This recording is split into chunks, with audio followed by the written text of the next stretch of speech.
If you would like to see the underwater world pero natatakot kang malunod dahil di ka marunong lumangoy, kaya never kang nagka-courage subukan ang mag-free diving at scuba diving, pwes may solusyon ako to make your dreams come true. Hello mga B! Nandito kami ngayon sa Candon City Aquarium and Park. Sa unang part nga ng aming tour ay nakakita kami ng mga soft and hard corals na iba't iba ang colors. May iba pa nga na parang nag-glow pa. Tapos may mga sea anemones din na parang alien looking. Nakakabighani ang ganda nila kasi para silang sumasayaw-sayaw habang kumikislap sa dilim. Very underwater rave party ang atake. Actually, gantong-ganto yung mga nakita namin sa Balabac, Palawan. Sa section naman na The Ocean's Balance, makikita mo yung polar opposites na underwater creatures. May area na puro mga friendly fishes lang ang makikita mo. Mga isdang tanging kinakain lang ay halaman at algae. Sana all sustained yung plant-based at vegan diet.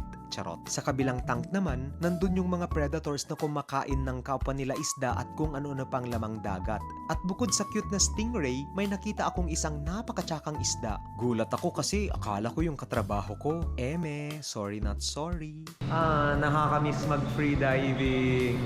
Tumungo naman kami sa Shark Reef Encounter kung saan nakakita kami ng sangkaterbang mga pating.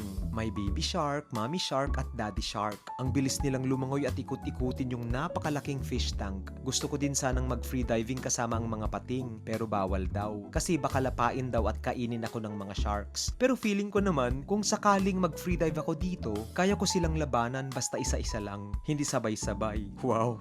Confidence level, adobo with extra toyo. Yun lang.